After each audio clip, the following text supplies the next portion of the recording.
Hello everybody, welcome to a new video. Today we are shelling corn. Well, tonight. It's pretty dark out now, but we just got started. Let's look at the time.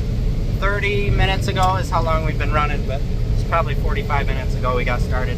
Ran 2 calibration loads, got us within 5% of the weight wagon. And then checked moisture, checked losses, got everything dialed in. And now we're going. So, guys. Yep. Shelling corn. We're going about 3 miles an hour usually. That's where I know I'm dialed for losses, so I don't really want to push that. We ended up opening up a little bit. So we're open to about 35. And then still running about 400 cylinder speed, and we closed everything down in the back quite a bit, keep the cop from coming in, and we got pretty good yield here, so that's good. We're gonna keep going. I literally just got back in the combine because I was just going along and my straw chopper buzzer started going off, and I'm looking in the mirror and I'm like, well, it's blowing, I don't know why it's going off. And then I get back there and the belt through, and so it was in between the pulley and the housing. It was still running everything, but it was loose and it was not on the pulley. So I put that back on. Now we're running again. It seems to be fine. Last night we got the combine dialed in and calibrated, so we're kind of just stair-stepping our way down the process, getting everything dialed in so that we've got our truck unloading now. Our first load is already in the bin. Uncle Billy put it in for us last night. So now what we're doing is with this second load, we're making sure everything's center with the spreader. We want an even flow of grain across the entire bin. And so that's what I'm working on now. So it's hard to see. I'm gonna go up there. I've got a couple bungee cords in case I gotta sway it side to side. And we'll see what everything looks like. I don't know if you're gonna see it. It's spilling over the front a little faster. I think we're gonna pull ahead a little bit. That'll tilt it back a bit and change that trajectory a little bit. I put this on, it's favoring that side. So we're getting it close. It's really difficult because on the next load, everything could change. When this auger has no weight in it, it's gonna come up and then come back down and it might settle in a different spot. You just try and get it as close as possible and then just deal with it. While I'm up here, I'm gonna open that roof vent. We gotta open that one and that one. Like I said in a previous video, those mushroom vents, we put them on, but we didn't put enough of them on. So we gotta open a couple more to get full airflow so that we're not blowing corn up the center one while we're dumping. All right, so I pulled ahead a little bit, it helped a lot. Now we gotta run that power head for about 15 seconds because now we have grain on those sweeps. There isn't any grain under those sweeps. We got to turn them and get them to get all that, because otherwise when you fill this bin up, you put weight on those sweeps with nothing underneath and they bow. You'll just shear the pin right off as soon as you get going. So we're gonna get started here. We just got to power on the control panel, hit run. Make sure power head's spinning, which it is.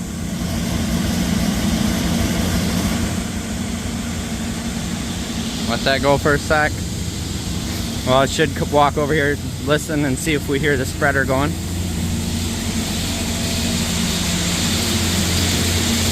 Which I can hear grain hitting the walls up there, so that's a good sign. So now we can shut them off. On the next load, we'll get the fan going. I'm always leery about starting a fan too early in a grain bin, so we'll do that next time. And then on the fourth load, we'll kick the burner on.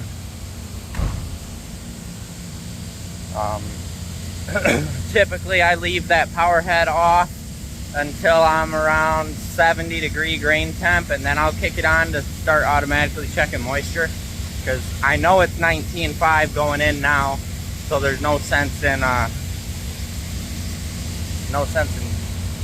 wasting a bunch of wear on those parts. I also, before I go out this morning, I need to grab a notebook and a pen and put it in the truck with the moisture tester.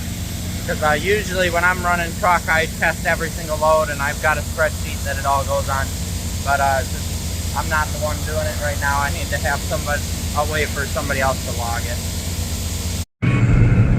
First dump of the day right there. I gotta check the sample. That sample's clean. Best sample I've ever seen of corn out of this combine.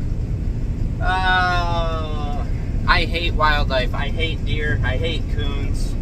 And this is why. This field, Ryan, 230 bushel plus down the rows, and as soon as you hit the wildlife damage, boom, that's your average. This field should have averaged 180 to 200 easily. Easily. 25 bushel, gone, just like that.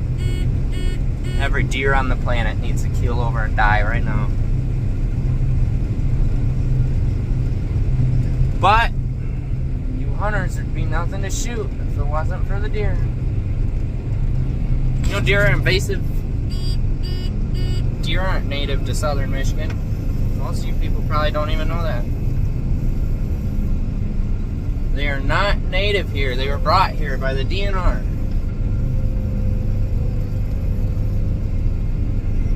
Most invasive species you've ever seen that was adopted fully by the population. So anyway, that's $75 to $100 an acre gone because of the deer. 14 acres. You do the math. That's a chunk of change. Meanwhile, I'm trying to cover my losses on soybeans, and I gotta fight that. And there we go, the field average. 12 acres planted. Forget. There's broken tile down there, and this whole run floods out all the time, so we can't even plant it usually in the spring. We gotta get that fixed at some point. But that's quite disappointing. With the numbers we were seeing on the yield monitor, that's quite disappointing. But you can see when you bring it out, there's a lot of red on that yield map, all along that creek in the back. So, and up there on the front. I can't do anything about the front. I want to tear all those trees out along that creek. I want to farm right up to the thing. But I need an excavator, and I don't have one. So, eventually,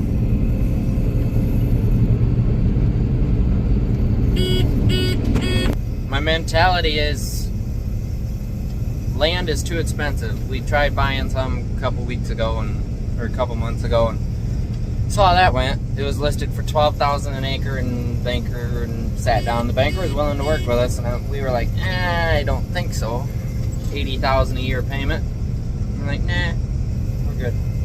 So my mentality is, if you can't buy it, you might as well use every bit of what you own. And we own another 40 feet to the creek, and so it's like, might as well tear all those trees out. And even if we can't farm it, if government makes us have to have a nitrate filter strip or something, we can at least have hay and make some money off of that 40 or 50 feet. Makes a whole lot more sense than having it all woodland and having all the little woodland creatures come out into the field and feast on your corn. Anyway, hopefully that's the last wildlife rant of the season, but we'll see. We're going to jump over. There's another 6 acres over there. There's a lane over there, and that field has a plot in it, so we got to work around the plot. I think the plot's like 3 or 4 acres of the 6 acres, so we're not doing the whole thing, but we should have enough room between the truck and the grain cart getting full to fit it all, I think. And then from here we're going back to the farm, going across the road. I wanted to do this first because I wanted to calibrate. The next field is my unintentional nitrogen trial. By being unintentional is I meant to short the nitrogen, but I was shorting it because historically those fields only do 150 bushel to the acre. So I wanted to short the nitrogen. There's no sense in putting 200 bushel corn worth of nitrogen out. And I did, and now it looks like it's 200 bushel corn. So we're kind of using that as our experiment on whether we're going to drop nitrogen use across the board next year. Which I think we're going to no matter what with the price of nitrogen, but we'll see. I just went ahead and opened the, I think they call it the extension, but I was getting some corn on the ground and I'm 99% sure it's step loss. So I'll open that up a little bit, and I opened my, since I've made rotor adjustments and got my cob bigger, I opened the chaffer back up just a hair. Not back to full open where I had it before, but a little bit. That's our plot right there out the window. You can't see it because the camera wants to focus on the dust. So we got 3 acres done, so about half of this field is a variety test plot through Golden Harvest. You can see it on that page. There we go. So all that red is plot. And we're at a 145 average without it. So we're probably going to be right around the same as that last field just went, I would imagine. But we're pretty much full. We've got 230 bushel on the combine, and I've already dumped in the cart once and the truck's full. So we'll get everything moved home, unloaded, get the dryer started, and then we'll get going across the road from the farm where the really interesting experiment is.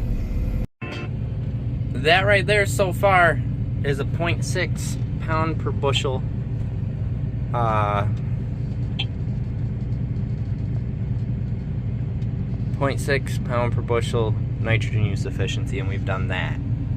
Now those headlands in the front I think are worse than the ones in the back from what I've seen so far. We'll see, but I'm gonna be happy with this field, I think. But I don't know, we'll see. I was happy with the last one when we started too. So we're off to get the truck and then unload the truck, unload the cart, and then it's just me, the combine, and the truck back and forth right here because the farm's right there, obviously. I've dumped 1 load since we started, running my little moisture test routine here. We just started the burner up, so all that's glowing.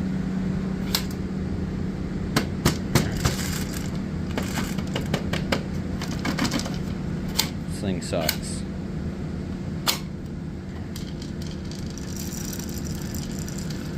Our drying temp is set at 120. I think that's gonna be a good temperature. Last year we were running about 100. We were drying like 16-17% corn. So you're just trying to knock a point off. So this year we're running 120. In years past where we were drying really wet corn, like 24%, we were running upwards of, speaking of 24% corn, headlands. And the auger just ran out. I gotta run outside. BRB. Well, we've ran our first truck off of this next field. We're opened up pretty good now. Average is 160. So we're sitting at a 0.6 pound per bushel nitrogen use efficiency. I'm running over to the dryer because Dad said the grain temperature is up to about 68 degrees. So I'm gonna get the automation going so that it'll be sitting there testing it and I don't have to babysit it. Well, this is the last 6 rows of the front field. You see yield still holding up pretty good. There's some spots in this field, some low spots that get really wet that the stand suffered, so the yield suffered a little bit, but I'm guessing we're gonna be right on the dot, about 169, 170. We'll see when we get to the end here.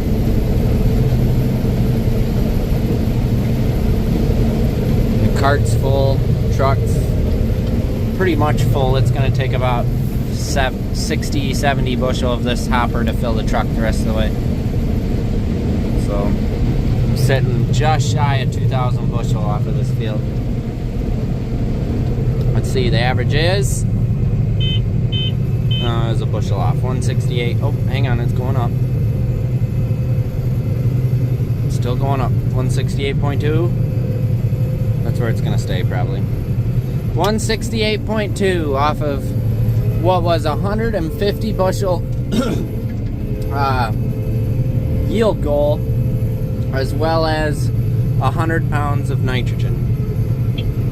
we still have 3 more fields due back there. Of course, they're all 5 acres apiece, so they will not yield as well, I would imagine. But I'm hoping to see the same trend where the middle of the field is yielding really well. Let's see what the yield map looks like. As you can see, a lot of green, a few red spots, some hilltop drownouts. Where there was corn, there was corn.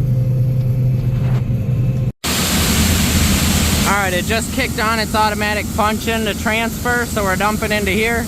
I did a quick moisture check to calibrate the dryer, and it started transferring. I thought it was 15.5, but it was actually 14.8 according to my handheld, so we bumped it down. I bumped it down to 15, and it needs to be below 15.8 to cool down to a reasonable moisture. So we're discharging at like 85 degrees. So we'll lose about anywhere between 3/4 of a point and a point in the cooling process. But well, the goal is to just get that bin floor covered so we can turn that fan on. It's all wired up. We tested it, it works. And then we're gonna just fill this, and haul out to the ethanol plant. And just like that, we're headed back to combine. A little bit in the truck.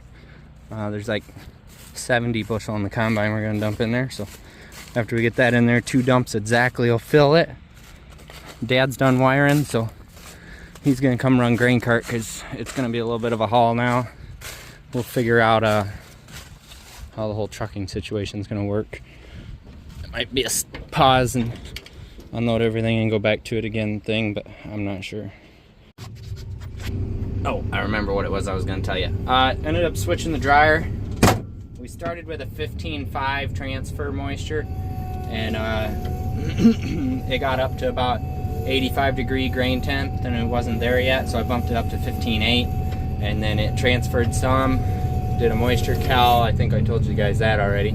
And now that the moisture's calibrated, we're at 95-degree grain temp, and we're at like 16, so I upped it to 15.9 transfer.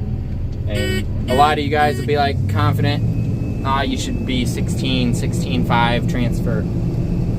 I'm not that confident in my dryer and in my skills to calibrate my dryer, so we favor the dryer side a little bit. I've had loads get rejected from the ethanol plant that were too wet. The one we hauled to, I think, tops at 16 or maybe even 15.5, so I don't want to be too wet. And with the test weight of my corn, I'm not worried about losing a lot in bushels. The corn that went in was 54.5 on the other fields, and out of the dryer it came out 58. So we're gaining 4 pounds of test weight out of the dryer, which is good. This stuff went wet at 57 at 19.5 moisture, so I'm pretty pumped to see what that comes out of the dryer at. That might be 60-pound corn when it's dry, I'm not sure. Anyway, we're gonna get back to it. We're in the 3rd field back now. So we had the big one in the front, 5 acres, and then now we're in this 5 or 6 acres. And then there's one more 5-acre field there. That one actually looks good. If there's ever one that doesn't look good, it's always that one. But we're still rolling along. We got that field over there went 148, so pretty dang good. I don't think there's been a year where it's yielded better than that. So this one's going now, and I think our average is like 125 now, but we haven't done any in-rows yet. We're still 100% headlands. And Dad's in the grain cart, Uncle Billy's trucking, so we're just knocking her out. We'll get done with that one, and I think it'll be 8 o'clock maybe. We'll see. It's 6:45 now. Be an early night. That'd be nice. Alright, and with that, that is a wrap on the day. We did not end up finishing the farm out. This one went 140, so that I'm not complaining about that at all. Just for the reference though, 140 is not like great corn for us. We're like, I think 170 is our usual like target on across the farm average. So far from that, but for this farm, it's really good corn. Now we're headed up. We got one more field left to do in the morning, 5 acres, and then we move on to the longer day corn. And that's it. So I hope you guys enjoyed the first day of corn harvest. It's always fun. We got everything dialed in, so it's just cranking it out now. We obviously started down a bin because of the fan. That fan will be up and going the end of the week. So I think we're gonna keep continuous flowing into that other bin until it's full, and then we will just fill that middle one. And if we have downtime, then I'll haul, I think is what we're gonna do. So thank you guys for watching. Like, comment, and subscribe. I'll see you next time.